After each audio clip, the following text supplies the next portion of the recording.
Live. Hey there, soul shines. It's Michelle here, and I'm inviting you to wake up and live. And one of the things that I get to manifest is really awesome internet because I don't want a repeat of the other day, and I'm not sure how today is going to be. Considering there's a delay in my mouth and in today's video, wow. Okay. I hope that doesn't get picked up when there's drama on the home front. He's not happy because he went somewhere without permission and now he gets the consequences and he doesn't like the consequences. Taking it out on the rest of everybody. Oh well. Gonna step out for a second.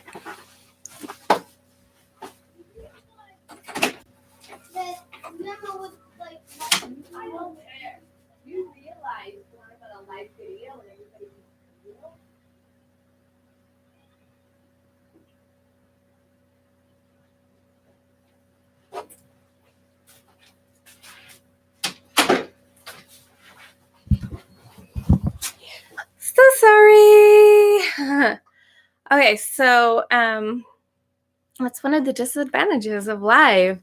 But one of the disadvantages of recordings is my little perfectionism thing comes into play. So the things that I want to talk about, I want to talk to you about the success I've been having with manifesting. I want to talk to you about a technique that I've used and the results of that for manifesting. We go there. This week, we're going to be talking about significance. It is the third human need that Tony Robbins talks about. Okay, so let's start with significance and work our way backwards. Significance, according to one source, is associated with the solar plexus chakra. This is the chakra that is about self-esteem, personal power, boundaries, things like that. And so significance is believing that you matter, having some sense of importance about yourself. So there is a sense of self-esteem. Like if you feel like you have, if you're contributing in some way, there is a human need of contributing, so it's not quite the same, but so significance is basically a sense of importance, feeling like that you're important. Some people can be do overs on this, and usually when people are doing overs, it's because they actually don't have that, and so they're trying to fake it. And it's usually, if it's extreme overs, it's an unconscious mental health thing. So a lot of times when people seem like they feel like they're all that in a bag of chips, it's because they're faking it. But how does significance play out in manifesting? One of the things is an example in my current circumstances. I feel like I have some significance in my circumstances. I feel like I'm kind of needed and that I have an important role here. And if I were to be taken out of this situation, everything around me would fall apart. It's not everything, but there is like a little bit of the sense of significance. So that need is getting filled. And sometimes I can't always see the significance in what would happen if I actually got where I wanted. The other thing is there's a fear of significance. That's a fear of shining, kind of, like if I become so important, then whatever fears come up there, all the thoughts and feelings that are coming up, I have a lot that are coming to mind right now. So I definitely have a lot of triggers about it. That's the thing, though, about manifesting. If you have severe fears about one of your human needs, you're going to hold yourself back because you are so afraid of having that need met and using it in a wrong way. An example of this is a lot of people fear having money because they're afraid of the kind of person they're going to be with money. They're afraid that they're going to become a selfish person, or that they're going to be a tyrant or a Scrooge. They're afraid of how they're going to become, and so they don't allow themselves to become that way. Same thing can happen with any of the human needs. If you're afraid of the kind of person you're going to be, if you have that need met, then you may prevent yourself from having that need met. And that is going to help you prevent you from manifesting. So that's one way that the human needs can be, I guess in some ways, an interference. That's not quite the word that I want to use, to keep you from getting what you want. The other thing, though, is that if you do really crave it, a lot of people, this is their dominant need, the need they need the most. That was a weird sentence to say. They crave it the way that I crave belonging. And so if this is their need, then when they're manifesting, they need to put that in motion. I will feel so significant when I get this. Remembering that you don't want to talk about I will become this. You just want to talk about I am significant because this is who I am. This is what I have. When they get into that sense of significance and see that having that is fulfilling that significance, that's when it happens. So that's something to think about. I have this thought, and I'm just trying to get it to come inside all the way. Let's see, we're going to look up.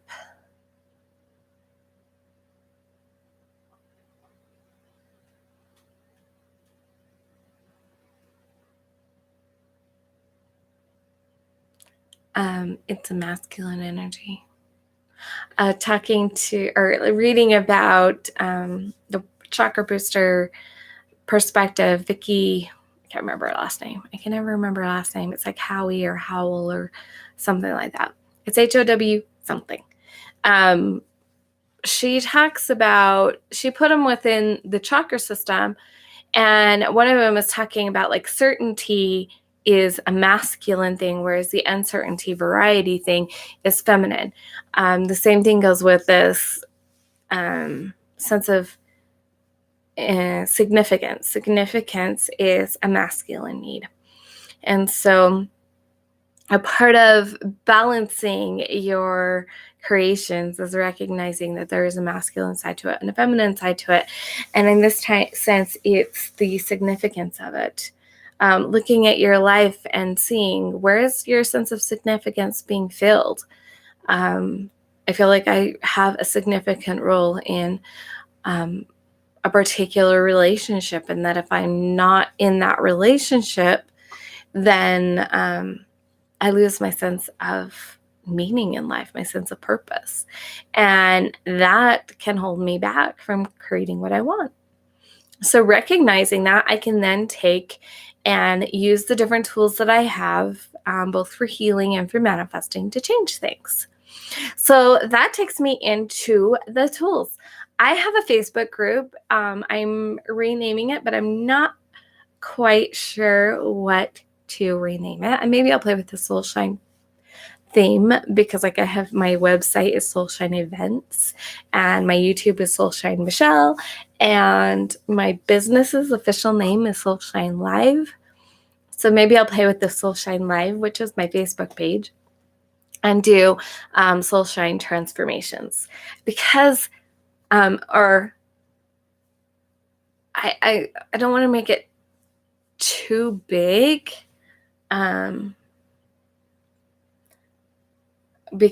but at the same time, I'm like, wait, if I don't have those things in there. Anyway, it's for home and life transformations, one of my favorite things has to do is to take everything I'm learning and apply it to my home.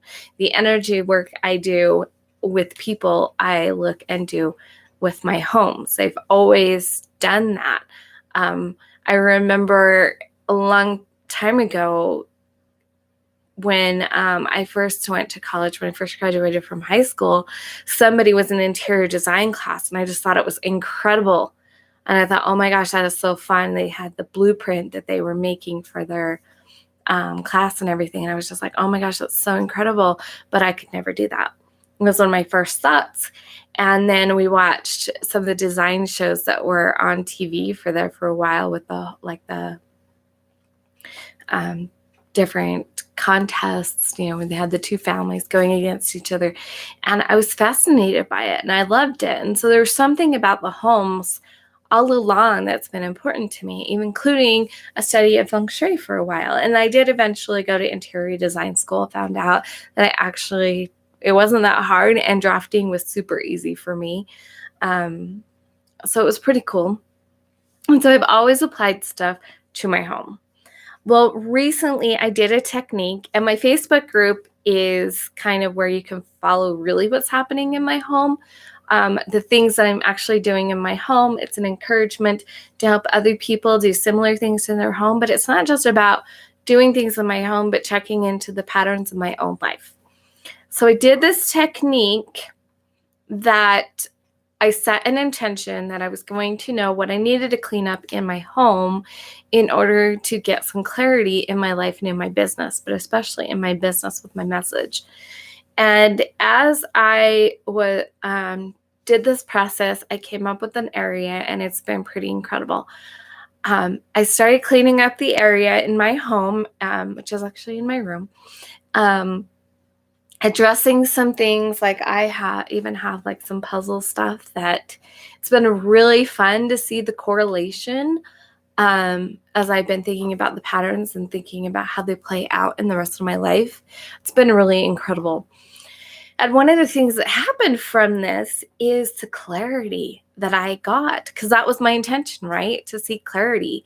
I came away with like knowing what archetype alignment, what is that? I don't know what that's called. Anyway, my marketing archetype alignment thingy, alignment grid. So my archetype, there we go. I'm so good at this, right? Beth Grant, she has got this incredible thing. She talks about gurus and truth guides and connectors and contributors and the different persuasion styles. And it's pretty incredible. And I highly recommend you check her out. You can just Google Beth Type Archetype. I really need to get an affiliate with her so that every time I say, hey, I can get a little kickback. Because that's my thing. I am a connector. I love to say, oh my gosh, this is what I'm learning from this person, share what I'm learning, but I'll also be like, go check out this person. And I just naturally name drop all the time. And my favorite thing about doing retreats was this connecting. Well, I wasn't sure where I belonged in her grid. I wasn't sure what it was. And it was kind of creating some stress because it's like, I kind of want to do this with my business, but I don't even know if that's right for me. As I started cleaning up my space, I also just answers came. Like she redid her system, and I happened to see that she'd redone it. And so when I went through it again, that answer was so clear that that's what I am, as a connector. That clarity came because I was cleaning up my home. I followed my answers, my intuition. The process that I used said, do this. I did that, and I started getting the clarity. And I think that's fabulous. And every time I've set out to do something like that, what part of my home do I need to clean up to get results in this area of my life? And as I do that, I get the results. And so that's one of the things I wanted to share with you about, is that it's working. It's awesome. I'm getting clarity. And then the last thing that I wanted to talk to you guys about today was so I've been listening, not as consistently the last few days because I've been pretty busy, but I've been listening to my soul proclamations, which are kind of a live vision. Ann Webb does live visions. I do live visions. And you basically are you recording your own voice, creating these declarations and kind of like, this is what I want my life to be like. You're recording your thing. Maybe you could say you're recording your manifesto. If you write manifestos, you're recording it and you're putting it with music as a background and then listening to it. And it's okay. Like, I'll listen to it while I'm brushing my teeth and getting my makeup on. If I can get it loud enough to hear while I'm in the shower, I'll do that. Like, I found that if I'm not even paying attention, it almost works better and so I can be doing other things than focusing. Because if it was relying on me to read it every day, I wouldn't read it. But this is something that I can multitask while I'm doing it. And the amazing thing is it's also engaging my primary learning style, which is auditory. And so I'm listening to myself. It's got the music around it, so it's getting into the subconscious faster. It's pretty awesome. And I've been getting the things. Now, something that just seems so silly to some people is one of the things that I've been wanting is to know more how I would like to do my makeup. I want makeup that will enhance my looks, but not change my looks, so that when people look at me, they see me. And one of the things I very specifically put is that I have lip colors that I love and that look natural on me and so I've had this idea. And so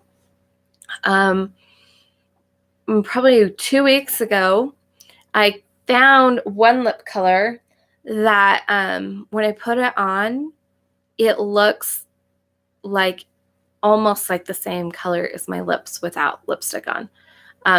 But the problem without wearing lipstick is that like my upper lip will be practically white and you can't even see it, and the bottom lip will have color, and so there's not a consistency in color, and I like that consistency in color.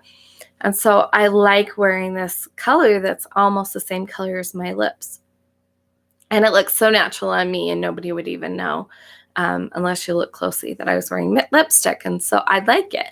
I'm like, this is pretty cool. It's a way for me to look a little more finished, but that still looks completely natural. So today I went to the store and I found the same color at the store so I could compare it and get that same color darker. And so I've done that, and I have it on now, but still looks pretty light because of the lighting. But it's pretty cool because it's darker. It's more obvious that I'm wearing lipstick than when I wear the other one. And it's exactly what I've been manifesting. And I have been looking for the ideal lip color for me for years. And I finally put it in this manifesting tool that I've been using, and it's happened. And I know there are people that do that with vision boards, and I know there are people that do that with they have the discipline to read their declarations every day. I know that there are a lot of tools, but I finally have found the tool that works for me, and I'm finally getting the results. And something as simple as getting the right lip color may seem silly to some people, but it's so important to me. And it tells me, number one, it's working. And number two, if this can happen, so can everything else. When I manifested for my retreat, I only started doing the listening thing a month before the retreat, and I almost got everything that I had for my retreat. It's really exciting. It's really fun to do that. So I hope that you can find the tool that is right for you. It's a benefit to listen to it, everybody to listen to it. Record your own voice.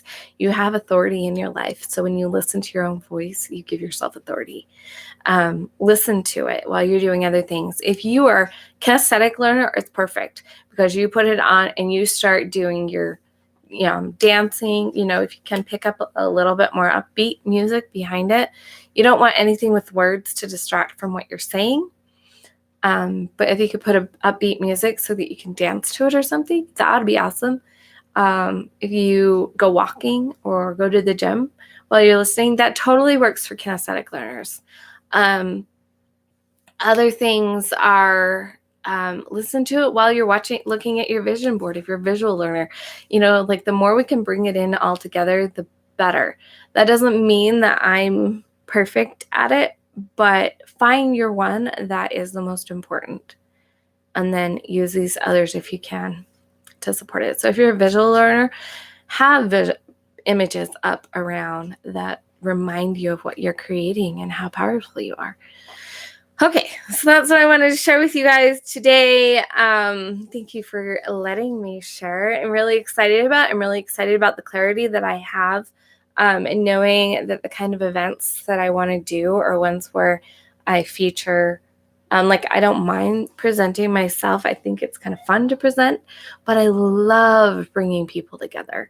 I love bringing people, bringing presenters in so that my guest can find the perfect person for them, that person that has their answer. And I love that retreats where you talk to other people because maybe another guest at the retreat has your answer. And I really love that, bringing people together. And so knowing that means that as I am creating my events going on out and my big dream vision of what I want to eventually have in my life, as I'm creating that, I can keep that in mind, that as a connector, I love to bring these people together. And as I bring that into my events, it adds power and it adds the ability to create it in alignment without going against who I am. And so I'm super excited for that. Super excited to continue sharing my message on YouTube about manifesting and the power of you and the things that I learn along the way that help you be a little more you. And I love what I'm doing with homes and the clarity I have about why doing home healings wasn't working, but why I still want to do home coaching. Because it's not about your home. It's about transforming your life. And now that I'm aware of that, another little clarity thing, now that I'm aware of what it is that was missing before, I can move forward in a big and bold way. I'm so excited about that. And I hope that you too get the clarity you're looking for. You get, if you're looking for clarity in any aspect of your life, if you're wanting to manifest something, if you're wanting clarity about your business or your purpose or your relationship, if you want just something going on, even, hey, why can't I keep my house clean? We can do work with that too. So it's pretty exciting. A lot of different ideas in this video. I hope you found something right for you. Remember to let your soul shine big, bright, live, and beautiful. Be the incredible, wonderful, glorious you that you were created to be. And I will see you guys next time.